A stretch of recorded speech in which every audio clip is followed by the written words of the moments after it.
am Astrologist Mona Magistus, meaning the Great Astrologist Mona. If it is divination you seek from me, then I ask you respect my name by learning it wholly, here and now. Your arrival is untimely. The morning star has just waned. Breakfast? No, I've already eaten. Noon is upon us. We should eat. I will have a salad, for simplicity is the way of the astrologer. Nightfall has arrived. I will soon be able to begin my divination. Did I finish writing my astrology column last night? It's already so late, and I'm no further along on finishing tomorrow's astrology column. What? You're off to sleep? I wish I could sleep now, too. Divination is about precisely foretelling one's written destiny. Over-embellishing that fate only leads to misconception. Astrologers must rid themselves of material desires. Only by ridding oneself of clutter can one see the true world around them. Fate is called as such, for it cannot be changed, nor can it be reversed. It can only but be accepted. With rain this heavy, not only are the stars clouded, so too is my scryglass hazy. Which of the starry skies do these thunderbolts fall from? The pure waters of melted snow are optimal for hydromancy. One need not scry to know today's weather will be good. The work of the astrologer is to show people what fate has in store for them, and that's exactly what I do. There will always be those, however, who are unable to accept what they're told. Why do I write reports rather than using my divination to earn Mora? I would never use hydromancy for the sake of Mora, nor did I learn hydromancy for that purpose. I don't know. Unless left with no other choice, astrologers do not foretell their own fate.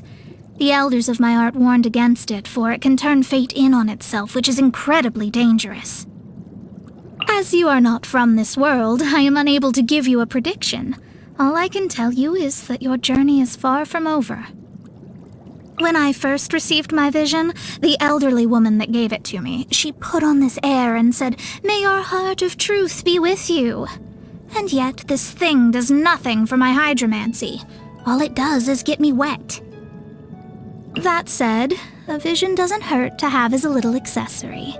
It is, after all, the one useful study tool that miserly old lady ever gave me, in a rare act of generosity. Do you know about constellations? Astrologers believe that the patterns of the stars map out the destiny of vision bearers. Past, present, and future, everything is written in the stars.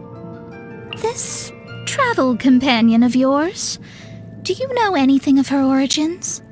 No matter what, I cannot seem to discern a single shred of information regarding this floating fairy's fate. Oh? So you don't know where she comes from either? You mean the acting Grand Master of the Knights of Favonius? Her constellation is Leo Minor, which represents strength and responsibility shouldered too young. Though the lioness has been separated from her pride for a long time, she grows from strength to strength, and the day will come when she is ready to return as its glorious leader. Albedo? I envy his ability to solely focus on his research without getting bogged down in mundane, worldly affairs. What a wonderful life. If that batty old lady hadn't had one too many screws loose, perhaps that's the life I'd be living by now myself.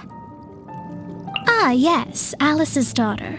She's in the custody of the Knights of Favonius, and Albedo looks after her too. She's blessed to have Trifolium as her constellation, which represents good luck. I'm slightly envious. Although, if I'd been blessed with good luck, I suppose I never would have had the great honor of running into that old woman, would I? Diluc Ragnavinder. His constellation Noctua represents vigilance in the darkness of night, a lone guardian keeping watch, longing for the splendor of dawn, yet destined to solitude in the dark days preceding its arrival. Or wait, maybe Noct was the one tied to wealth. Kaya Albrick. He's a Pavo Ocelus, destined for greatness and grandeur, and to hide ugly realities behind a layer of charm and elegance. He believes he has made a clean break with his past, but one day fate will catch up with him. When it does, he will have a major decision to make. A Tempus Fugit.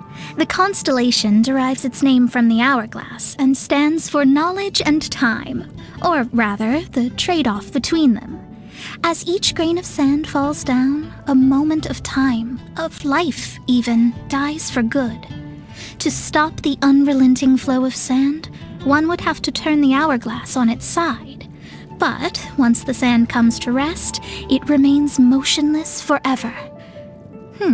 Maybe becomes lazy is more accurate than comes to rest in this case.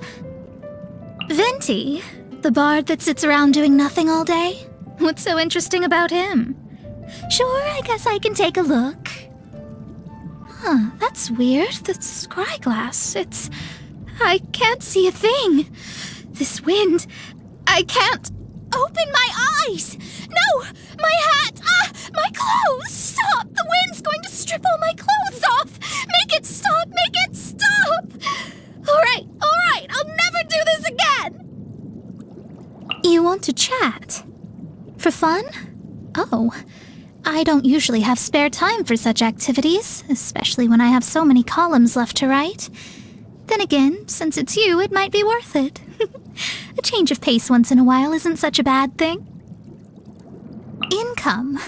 From astrology. You can't use things like Mora to determine the value of astrology. You need to understand, hydromancy is the one and only means of discerning people's true destiny in the whole of Tevat. No matter how much Mora or gems you might have, the value of fate is quite simply incalculable. Perhaps not the smartest question you might have had for me.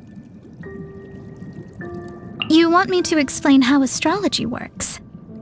I'm not sure you'd understand even if I told you, but since you ask, the method I use is called hydromancy, the art of inferring fate from the illusory reflection of the stars on the water's surface.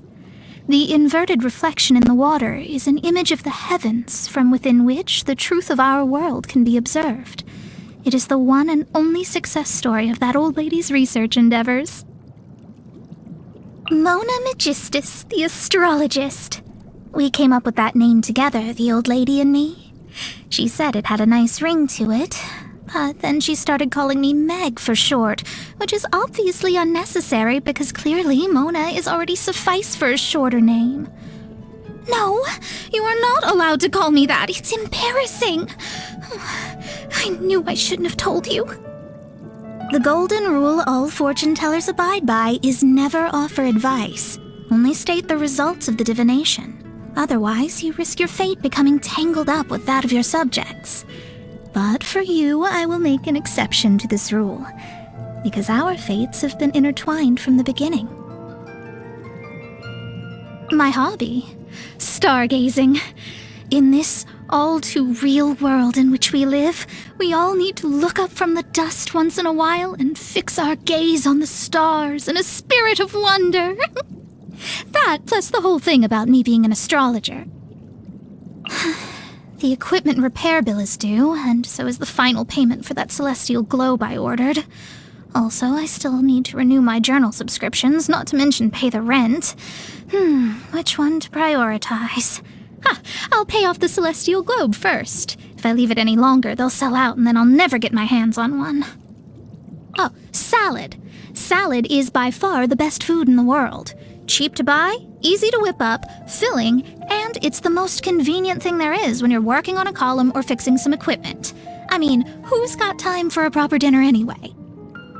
You know, all those overpriced fancy foods. Personally, I think it's uncivilized and frankly dangerous to splash out and indulge yourself every time you have a little hunger pang. Happy birthday! Here's my gift to you. It's a bag containing some words of advice that may help you through tough patches. No, don't open it yet.